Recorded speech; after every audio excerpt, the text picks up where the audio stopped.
I couldn't bear the thought of being stuck with a pregnant woman, making me raise the child alone. His eyes showed disgust, but a big smile spread across his face, knowing this day would come. Even though I had seen it coming, I quickly went to my room, returned with some papers, and handed them to Adam. His face twisted in shock. "What the hell? What's this all of a sudden?" he yelled. "Well, it was your idea. Now, sign it quickly. I'll submit it tomorrow," I said firmly. His face turned red with anger as my words hit him hard. "Watch closely," I declared. "I'll make you regret how you've treated and looked down on me all this time. My name is Rachel. I'm a 31-year-old housewife. Until 5 years ago, I worked for a big mobile company. I met Adam Johnson, my boss, when I was 26. We quickly fell in love and got married. Adam, who was 5 years older than me, was very reliable, especially when teaching me the job as a newcomer who didn't know much. I was very grateful for Adam's clear instructions. We became friends and often went out to dinner. When he asked me out, I was thrilled, especially since I had never dated anyone before.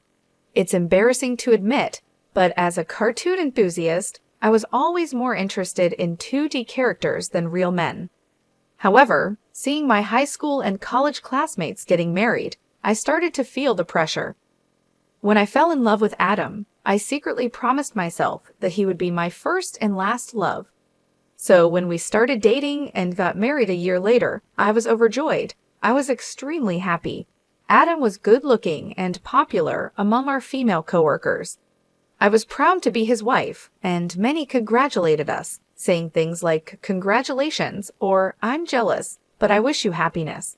I was filled with joy and couldn't imagine what was coming next. "You're quitting your job," Adam said. "You're married to me now, so you quit your job, right?" He informed me the day after we registered our marriage. Adam surprised me with this news. "I've always wanted my wife to focus only on the house," Adam said. "Don't worry, I can support both of us with my income," he added. But this was so sudden, and he had never mentioned it before. I was shocked. Adam had never talked about me quitting my job before our marriage. I had taken my current job because my father recommended it, and leaving without notice didn't feel right. I wanted to explain this, but the look in Adam's eyes warned me not to argue, so I stayed quiet. "I should have told you, but it's done.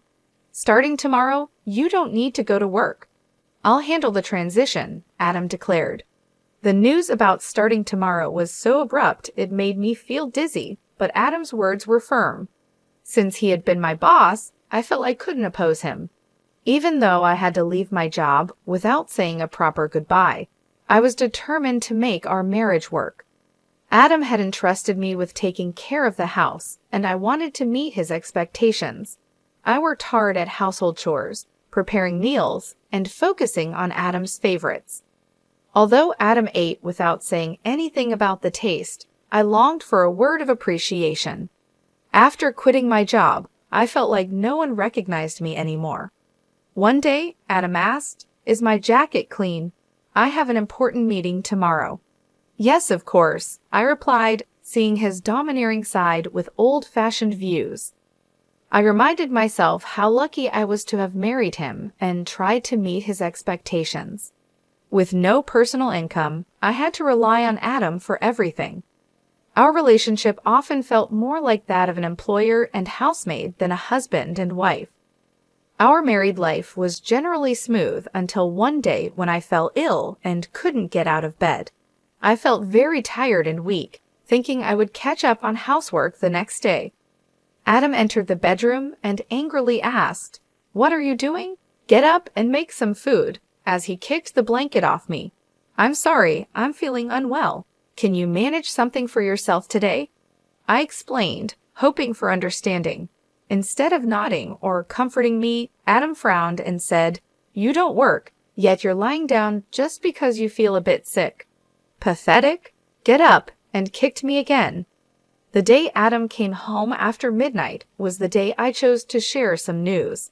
However, when he entered, the smell of alcohol made me feel nauseous. His face was flushed and he staggered as he walked. It was surprising how much he had drunk, especially without notifying me. even though I had prepared dinner. I stood in disbelief. I got up from the bed, never thinking he would demand housework from his sick wife. I had never imagined he could be like this before we got married. Maybe it was my fault for not seeing it, but it was just too much. I found myself doing chores while tears ran down my face. Several days passed, and my health didn't get any better. Then I realized I had missed my period. Panicking, I rushed to the drugstore to buy a pregnancy test. When I tried it, the result was positive. Tears of joy flowed naturally, and I decided to share the news with Adam when he got home from work. My spirits were lifted instantly. The day Adam came home after midnight was the day I chose to share the news. But when he walked in, the smell of alcohol made me feel sick. His face was flushed, and he staggered as he walked. I was surprised by how much he had drunk, especially since he hadn't told me he would be out drinking, even though I had prepared dinner. Eager to share my pregnancy news, I told my intoxicated husband, "I haven't been to the doctor yet, so it's not confirmed," I began eagerly. However, Adam's face darkened as he responded, "A child? What have you done?" His tone was harsh, unlike anything I had ever heard from him before. "I don't want a child." "Damn, this is the worst. If you're going to have it, raise it yourself," he said. His cruel words shocked me. He rudely stripped off his clothes and headed to the bathroom. I couldn't believe it. I couldn't understand why he would say such irresponsible things about our baby instead of being happy. The joy I had felt moments ago was immediately replaced with deep sorrow. Why would he say such things? He had never mentioned not wanting children before. We hadn't even been using contraception, so I naturally thought we both wanted children. As I hung Adam's jacket and was about to take his shirt to the washroom, I noticed something else. A piece of paper had slipped out from the pocket of his dress shirt. I could tell it was a receipt because of its texture. At first, I thought it was just a receipt from tonight's gathering and was about to throw it away. But then I saw the name of the place. "Is this a motel?" My hand trembled as I held the receipt. It was indeed a motel. The shock of this discovery weighed heavily on my heart. Why doesn't Adam love me? Isn't marriage supposed to be between two people who love each other? We've only been married for just over a year. How could this be? I have been lost in imaginary romances for years, never really experiencing a true relationship. I couldn't accept this harsh reality right away, but the idea of Adam cheating started to make sense, and everything began to fall into place. Had Adam been using me from the start of our marriage? Was he truly in love with the person he was cheating with while I was just a convenient housekeeper? These doubts swirled in my mind. Was that why he reacted so harshly when he found out I was pregnant? As I struggled with these thoughts, nausea set in, and I became convinced something was wrong. Yes, there was no doubt now maybe the reason he made me quit my job was because his mistress worked there. Everything started to make sense, as if he had married me for stability, not love. The line between reality and my imagination became blurry, but I couldn't deny the cruel words he had said after learning about my pregnancy. That day, I decided to gather evidence of Adam's cheating. From then on, his cold behavior toward me was undeniable. It was as if he couldn't forgive me for getting pregnant.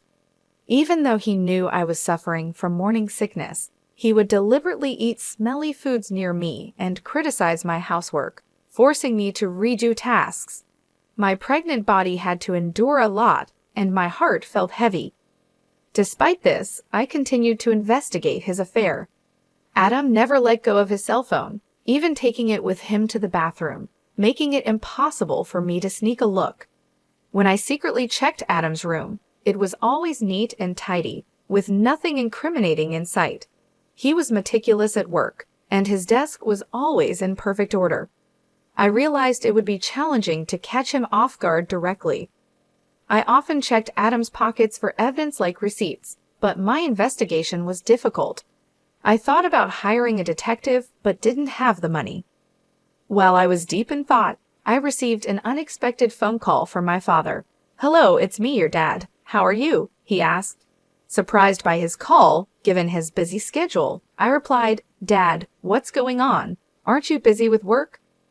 "My employees have been doing well, so I'm not that busy," he explained. My father, the CEO of a company in Italy, was always a workaholic. I didn't have many childhood memories of playing with him, but I respected his dedication to his job. His unexpected call left me curious about the reason. "So what's happening?" I asked. My father then revealed a shocking truth. "Is that really true?" I asked in disbelief. "Yes, he's not the type to lie." "I want you to believe me," my father reassured me. Initially in shock and unable to respond, I felt a mix of anger and frustration as the pieces of the puzzle came together. "Thank you, Dad. I'll do my best," I replied. I thanked him before hanging up the phone. My investigation was finally paying off, but the new information also made me feel angry and frustrated. The tension between Adam and me continued to grow, and even though I was pregnant, Adam remained distant. Every time he acted this way, I felt a deep hatred towards him. Months passed, and our relationship stayed strained. Eventually, something happened that changed everything. At 9 months pregnant, I was always careful around Adam, living in constant fear. I tried to avoid him, leading a quiet and stifled life. One day, I cooked dinner as usual. When Adam came home, we sat at the dining table. As I quietly ate, Adam suddenly slammed his fork down. "What is this? It's tasteless," he exclaimed, throwing the food I had prepared onto the floor. I was shocked by his outburst and tried to understand what had just happened. The anger at seeing the meal I had cooked discarded right in front of me started to build up inside. "I've noticed you've been complaining about the taste of the meals recently," I said. Adam criticized my cooking, saying it was bland. Since becoming pregnant, I had been using less seasoning to make healthier meals. This was only temporary until the baby was born. If he found the food plain, he could have added some salt himself. Why did he have to throw it on the floor? I was about to argue when Adam sneered and said hurtful words. "I don't want a woman with a belly like a monster. You'll have to raise the kid by yourself," he said, looking at my swollen belly with a nasty smile. I had always feared this day might come, even though I hoped for a different outcome. Quickly, I went to my room, grabbed a document, and returned to Adam. "Fine, here are the divorce papers," I said, pushing the papers in front of him. Adam's face twisted in shock. "What the hell? What's this all of a sudden?" he stammered.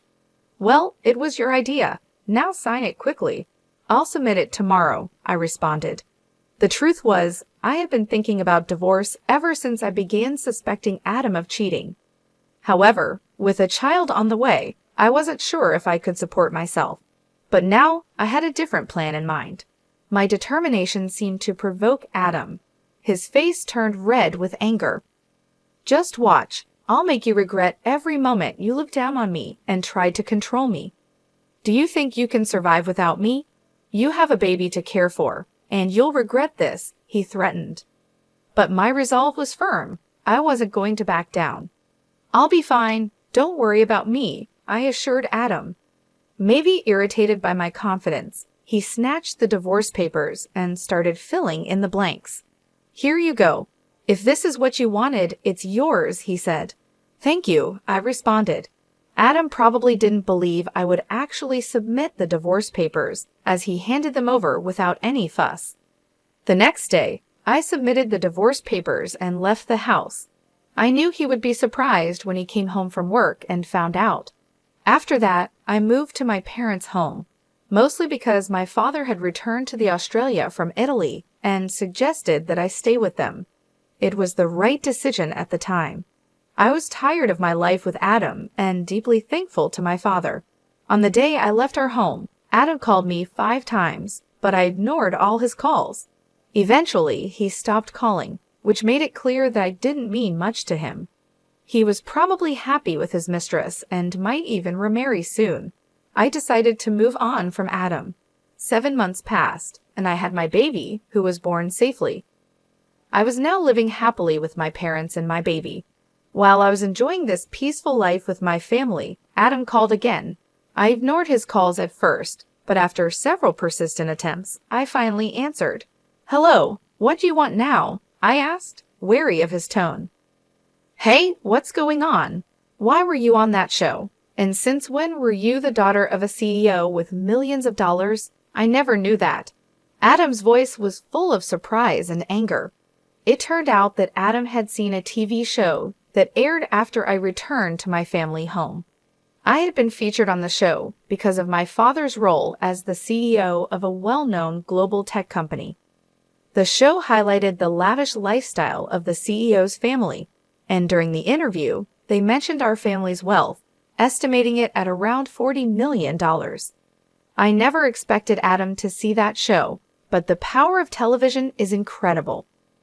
Oh, by the way, I didn't tell you that I have an asset of $50 million due to an early inheritance.